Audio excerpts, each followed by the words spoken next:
We are live. Welcome to my video. This is going to be my thoughts on Andor Season 2, Episode 10, Make It Stop. The episode is rated TV-14. Like all other videos of the show so far, absolutely love this episode. There will be spoilers for every episode and everything Star Wars leading up to and including this episode. Holy crap. The episode, the show just keeps being amazing. Just, yeah.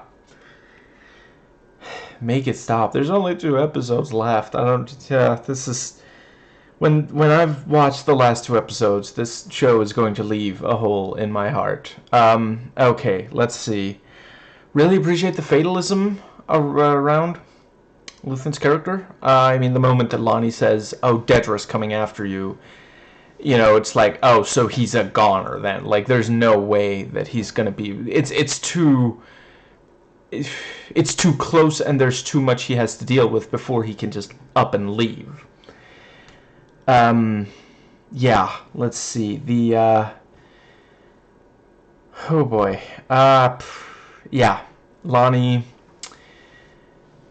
he quits a lot, and he's back to that, and I do appreciate, yeah, I mean, he was right. He has to get assurances from Luthen. And even with what he gets, it's still not, Luthen still ends up offing him, so there's a guy dying on a park bench. Do you think anyone will notice? An alien dog did. And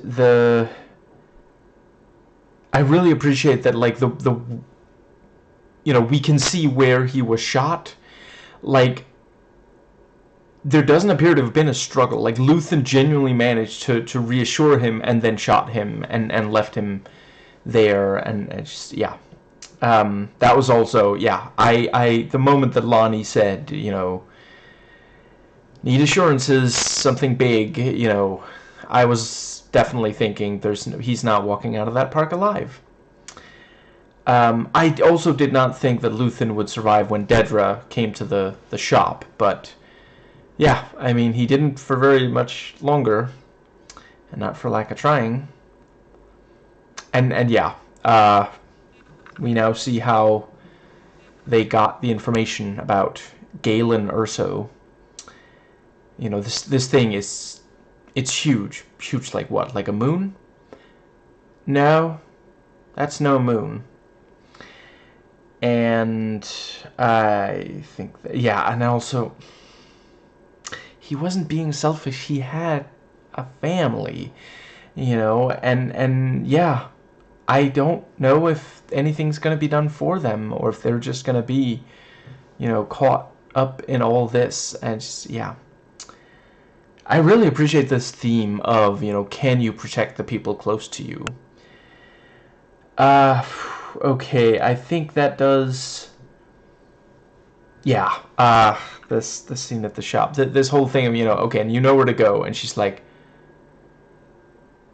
I'm dealing with the comms, we agree, and I mean, I think he knew that there was a pretty decent chance whoever dealt with comms would not make it out alive, and he's been ready to die for a while now, he's said as much multiple times. I think in the previously on, we had that thing about, he told Cassian, when this is over, they will hang us both. We know this is what we signed up for, and yeah, I mean, it wasn't by hanging, but they do both end up dead before the war has been won.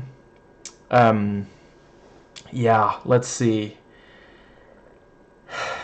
Yeah, he goes to take care of the comms. That was also such a great moment. You just see the thing beeping, and then Clea walks in, just, yeah.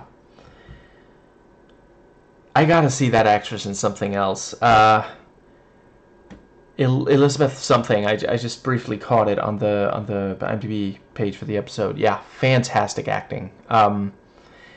Yeah, and the thing with, well, you rang the big bell. Also the thing with, he walks past and then turns his back on Lonnie, and then turns to face, because he has to make sure no one's watching, and it doesn't look too much like, because someone might be watching Lonnie, and the thing about you rang the big bell, I wasn't even sure if it would work. There's like some part of him thought maybe for years.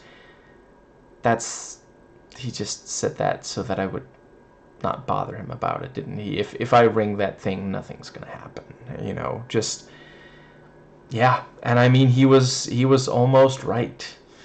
Something happened, but it wasn't what he hoped. Yeah, you know, Luthen goes to take out the communications thing, and, you know, pours this like a silvery colored reflective liquid that moves in a kind of interesting way.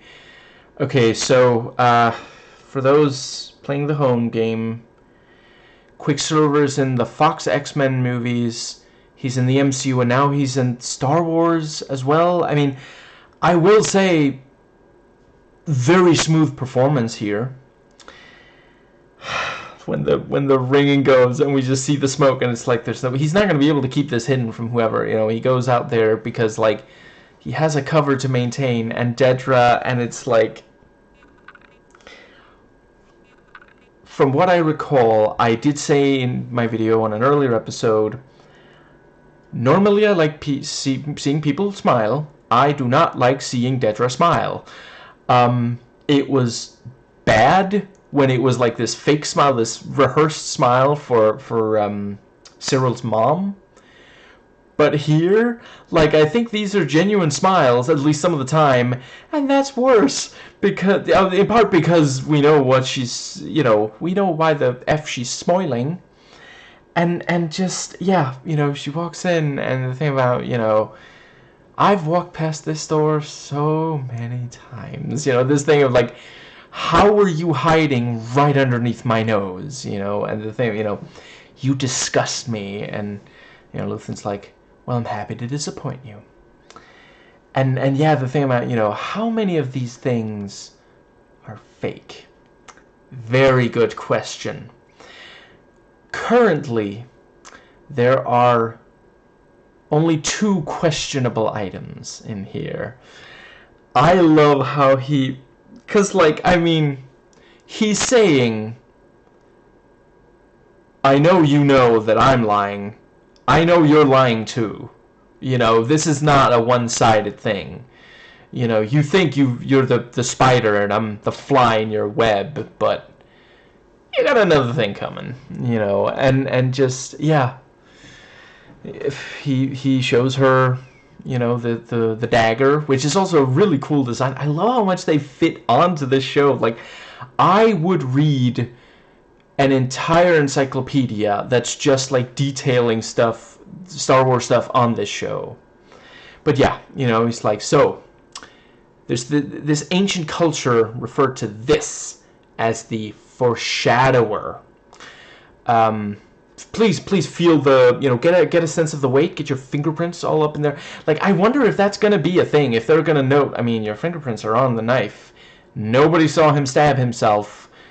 You know, you're a murder suspect now. I don't know. I don't know if that's gonna be a thing. The camera work definitely emphasized she's taking off her gloves, she's touching it with her fingers, and, you know, just, yeah. And the thing with, you know, I want to stun you. Oh, what if it's not stunning, though? You came all this way, just these little things, just because, like, she's saying, you're really not gonna believe what I have, and then she's like coy and playing hard to get about it, and then he's like, I call, show me your cards, whatever you think you've got, I'm ready for it, you know, just like, because she wants it so bad. She's been obsessed with Axis for years. She thinks she's like the cat dangling the mouse right in front, just waiting for, you know, and again, like, just, oof, not actually the case, you know. In part, he was stalling, because the longer time, you know, if she had immediately run out, maybe she would have been able to get something out of the communications.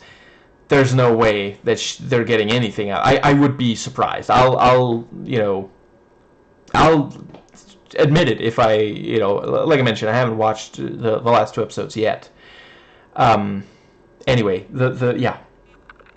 and yeah, she gets out the I forget what it's called, but it was the thing that Cass stole at the start of season 1, and yeah, they said they were going over the stuff that they confiscated. They've got some stuff from rebels, and yeah, it's quite believable that one of them was that thing, and he did steal it off an Imperial vessel, so they know that yeah. Um, and yeah, he turns his back on her, and she's like, turn around or be stunned. And then he shows the knife and falls over, and she has to call them in. And I do appreciate she's lucid enough to be like, okay, go, you guys go in there, the communications, see if you can salvage anything. But by the end of the episode, she has lost access once and for all. And part of it was, yet again, the Empire, the evil Galactic Empire, losing because of hubris, which is Greek for hubris. The arrogance and they're so confident that they've won, and that is, like, it's not just the Star Wars fascists, it's fascist in general, I think we've seen quite clearly Trump has way overplayed his hand. It's just a matter of time before he will be removed, or I don't know. I guess it's not impossible he'll manage the last 4 years, but I think he's done significant damage to the Republican Party. It's going to be because you're going to have people who love Trump even after everything, and I foresee there's not going to be enough of them to get in, especially into someone who's not Trump. Look at how poorly DeSantis did. He was trying to be Trump, but he wasn't literally Trump. In some ways, he was better at trumping than Trump was. He was more efficient, but he wasn't who they wanted. They were actually mad that he tried to run, and the other chunk of the Republican Party is going to be the ones who are against Trump, and they're not going to get the, what are they called again? Always Trumpers? Something like that. They're not going to get the MAGA vote. And, yeah, I think the party is going to have a very difficult time getting anyone elected after Trump. Anyway, back to the show. The Emperor was so confident that Luke Skywalker would give in to his hate and join him. And Dedra Meero was so confident that Axis was going to just fold. Neither of them could imagine that their enemy would do something so unexpected. I think Dedra genuinely there's that line about, maybe I'm on Axis because I don't seek glory. Dedra, I don't think would ever in a million years kill herself to she wants to win. She wants to be the winner. And Luthen, he just wants the war to be won. He doesn't need to be, again, he said as much. He said it to Lonnie in that epic monologue in the first season. He'll never see the victory. He will never, he will never have the gratitude that an argument, that he deserves for all the work he's done to win. Dedra, she's going against the others to get the glory. She could have given, what's it called? She could have notified one of the others, oh, hey, look at this, this is Axis. But she wanted the glory. And he also notes, you specifically did this on my day off. You knew, you were hoping to get this done before I noticed anything, so that, we would all be like, oh, look at Dedra, look at what she did, And yeah, later in the episode, she gets arrested for breaking protocol, for going against what she was told. And, like, I realized that, okay, the Axis she got is currently, like, on life support, and it's, they don't know 100%, they know there's a decent chance he's going to survive, if not for Clea.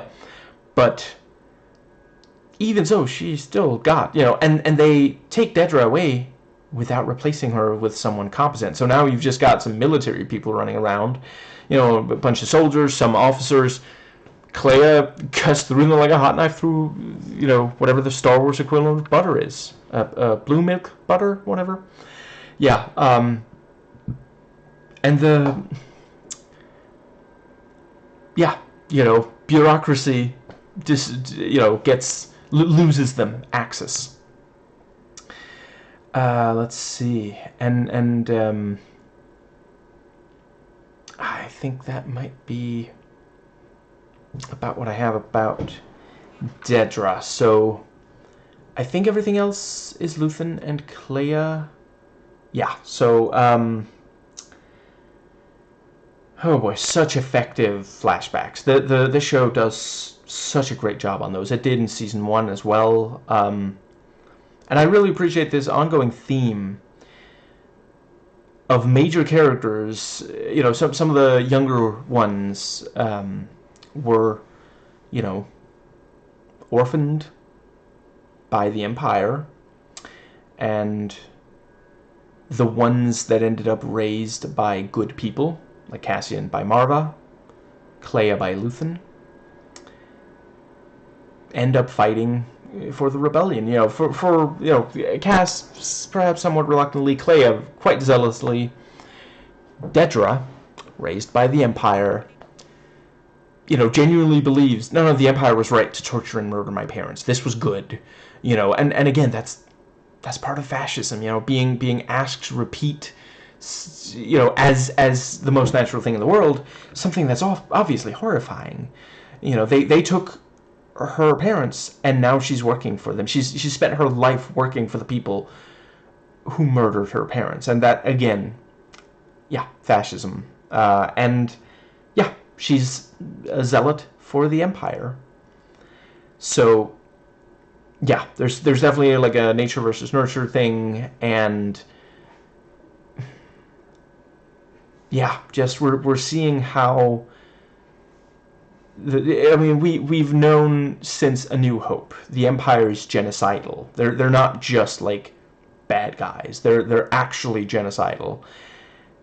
Yeah, a lot of orphans come out of, you know, yeah, things like genocide. And oh right, crap, hold on, am I remembering wrong? Was Cassian's parents maybe was that not the Empire? Was that Republic or something? Anyway, yeah, systems. You know, I'm not saying that. You know, obviously they can make the old Republic made mistakes as well, but you know, big systems, grinding up people, even the old Republic trying to do good. Let's see. I think. Yes.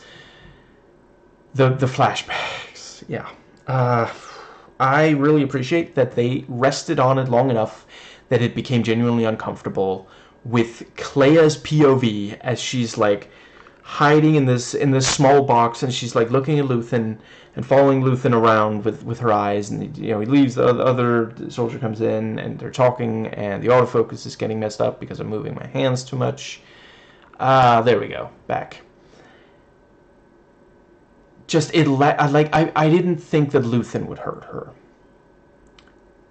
but I was more than a little worried that it wouldn't be up to him, that some other soldier would realize that she was in there, and something would happen to her. And like, you know, it was clearly Clea. It was clearly her, because it's like she's standing there by herself, and then we see this POV shot from the past. Yeah, it's got to be her.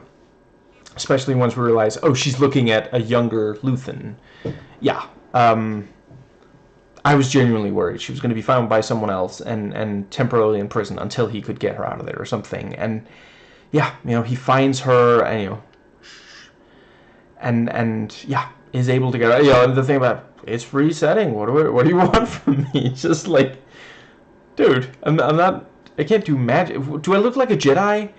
it's a machine. It's gonna go through the process before we can do anything. You know, just yeah. And yeah, you know, he later has a line in one of the later flashbacks. You know, you have a choice. I spent most of my life not knowing that was a possibility. You know, he was going along with these war crimes. You know, they're talking about if it moves, shoot it. You know, we hear that over the radio, and then the thing, oh, you turned your radio off. What are you doing? Aren't you? You're supposed to be tuned into our war crimes. What is, you know, just. He literally can't even imagine. He's not like, yeah, I get it. I need a break too. Can you cover for me? I'm gonna go somewhere and just process everything we've done today. But no, he's like, you're supposed to be, you know, up to date on how many we've killed. You know, just yeah. And yeah, really love her. Like, we are in such a golden age for you know, it's child actor, teen actor, younger actors. You know, I can't recall the last time I watched something made fairly recently where there was even one like young like child or teen actor who wasn't great. Like, genuinely, you know, and I don't want to like go too hard against child actors. I think it's very frequently like there should be adults saying, I'm sorry, this kid just isn't that great. Let's not, you know, put them on display for the world to judge. But yeah, for sure, more recently there have been, yeah, some really amazing ones. Wasn't always the case. Yeah, Clea, young Clea. Cleunga, you know, bartering, the thing with, you know, it's worth 40, I know, out here, 20, 7, 10 for a smile, 18, no smile. Yeah, it ended up being true. There was no smile from Clea. That comes later. And, yeah, these little things of, like, you know, him saying, you know, oh, she's my daughter. And you know, they walk away, so I'm your daughter now? I'm Luthen, you're Clea, everything else is, you know, everything else can change. And we also find out, yeah, that was not his real name. You know, let's see, I think they refer to him as Sergeant Lear, so Rael, I think is, you know, Luthen Rael, something like that. Yeah, you know, yeah, this was before Lear rose to the level of king. And the gradual, this thing of like, he does want to fight, but it's gotta pick the right time, you know. And the thing about, you know, oh yeah, you know, someone shot one of theirs, and now they just keep finding, you know, this is not the first time they've lined random people up and shot them, and like one of them apparently says something like, I was promised. You know, like they said, they probably told him, just we don't really want you, just point to someone, and you know, we'll write in our report that we got a positive ID from a witness or something, you know. And then they had him shot, because if they don't, someone might ask him and he'd be like, oh yeah, they just told me to lie. You know, part of fascism is, even if you do as they say, your security is not guaranteed. It is lawless.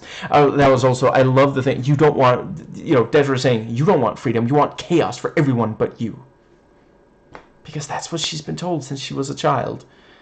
Without fascism, there is chaos. And anyone who fights against fascism, Antifa, Frantifa, Fantifa, they just want chaos. And that is, again, that's something you hear from Republicans when they describe us leftists. They say that we just want chaos. We just want anarchy. You know, we just want everything to be completely out of control. and then you look at like when we're in charge, and it's like, no, that's simply not true. And then you look at when they're in charge, and it's like, oh wow, there's a lot of stuff being done really poorly. It's almost chaotic. Like, Trump is one of the most chaotic world leaders in recent memory.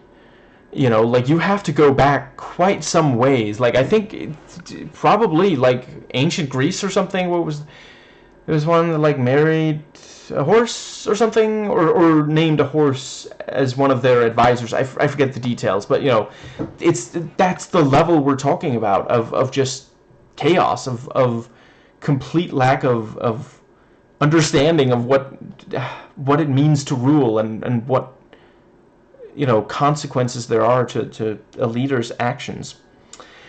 Now, you know, Clea standing there, and she might be the one person who does not look away. She looks right at it as they're shooting. You know, even like the people, like the villagers, I guess, like, you know, look away, and like, just, yeah. And you know, Luthen being like, you're on your own then. And she comes and she's like, when I say move, move. Move! Okay. Okay. And I'm sorry, I'm just saying, I can't be the only person who thought that their relationship was reminiscent of that particular, yeah. Anyway, let's see. Right, obviously, yeah, to be clear, I'm not making excuses for everything in that movie. There's some really problematic aspects. I'm considering doing a video talking about the problematic aspects of that movie, so I won't be doing it in this particular video. Anyway, yeah, you know, this talk about, you know, Clea wants to fight, and it's this wonderful thing of like, we can understand Luthen. Like, he is, you know, he points out, you know, you have to lose again and again, and then eventually win. Did you not watch Mission Impossible 4? He has, you know, with age does not always come wisdom, but sometimes it does, and certainly perspective is greatly changed. But like, I am pushing 40, that still feels wrong to say out loud. I am a completely different person than I was like 20 years ago, for example. Even 10 years ago. Yeah, like, just so much changes. You know, you can see it in some of my older videos, I think. Yeah. And on the other hand, you have Clea, who has the vibrancy and the energy and passion of youth. You know, something that capitalism and other systems as well, sadly, patriarchy, can really grind out of you as years pass. And yeah, you know, to her, it feels wrong to not be fighting with everything they've got. And he knows, you know, they have to, they can't just rush in. Only fools rush in. And the thing with, you know, putting down the detonator, and she, you think I won't? And she's ready to press it. And that's all he needed. You know, he presses it. And the thing about, don't turn. Which also, like, Clea, cool gals don't look at explosions. Did you not watch Terminator: The Sarah Connor Chronicles? Now you can turn. You know, that was such a great, because, yeah, like, if you know, if you're looking in the direction before it happens, that means you knew, and if someone notices that, they're gonna come knocking on your door with questions and guns. Let's see, I think that might cover the flashbacks. That was also a great way to reveal, yeah, it's a detonator, you know, because she takes out a thing, and like, we could probably deduce it, but still, it's also because there's now, like, the thing's got sentimental value, and I guess I'll just briefly talk about such a bittersweet moment when she's standing there and she turns off the machine and he dies almost immediately. You know, there's probably minor damage to his major organs, and yeah, you know, he passes away for the same reason that the church is not playing music. There was an organ failure. And yeah, you know, she sheds a tear, and the look on her face, like, you can tell Luthen and Clea really do care about each other. You know, it's like, yeah, sometimes they can be intense with each other, but it's not that they don't care. And yeah, you know, she manages to get away after that without even having to shoot anyone. She just, you know, locks the door, I think, you know, closes the door at the very least, and runs off. And yeah, you know, she's gonna change back into her regular clothes, disappear. Yeah, I really love the entire infiltration of the hospital. The poor little granny sitting there, and I think the subtitles identified it as scatting or something like that, you know. And also she's just mumbling, and I feel kind of bad. Like, I don't love that. I don't think the show pushes it too far, but like normally, you know, be careful about like making a joke out of, you know, this helpless grandmother. It is a little like uncomfortable. But then also it's a show of, you know, like with the movie, you know, we're seeing good people, or, you know, yeah, rebel people, Rebel Alliance people, doing things that are a little iffy. You know, it's kind of uncomfortable. She needs medical attention. That's why she's there, you know, and Clay is just using her as a prop. So I do think it's meant to be off-putting. But yeah. And again, I don't personally think, and I'll accept, you know, maybe I'm wrong about that, but you know, to be clear, there are people that age that I care deeply about, and I would never want to see this happen in real life. I don't think the show pushes so far that it got to be, like, gratuitous and really uncomfortable and such. And after all, Granny never got hurt. You know, last we saw, she was safe on that, you know, it's not like she put, like, if Claire had put her where the bombs were, I'd be like, okay, this is just, yeah, please don't do that. But yeah, the entire infiltration, like, you know, she walks in, she's holding up the hand with the, you know, the visible wound, and her face, when she's not, like, got the you know, her determined face that she has a lot of the time, you know, like when she thinks someone is like watching, she's got like this, you know, like you know, a puppy dog expression of, like, you know, so, like, if a stormtrooper saw her and saw her holding up her hand like that, like, he might say, you can't go to level 19, I've been told you can't, but he's not going to be like, what are you doing here? Get out of this hospital. Like, you know, what kind of monster would do that to someone who looks like that, you know? And she manages to get into the area where they're hiding. I like the little thing about the nurses being like, they never tell us. We always find out. Why don't they just tell us? It's probably a senator or something, you know, just a little, because, like, obviously they want to know. They want to know who they're going to be, you know, working on as a, just, yeah. Let's see. But yeah, you know, and she uses the unlocking thing, Master of Unlocking, and the first room, the first little, I guess, closet? I forget what it's called, but you know what I mean, is you know, is empty. Empty, the opposite of full. This closet was supposed to be full, but thankfully the very next one she tries is, you know, she gets the scrubs, puts them on, and yeah, then it's, you know, nobody needs to think that she's, like, injured. People are just gonna think, oh yeah, she works here, you know.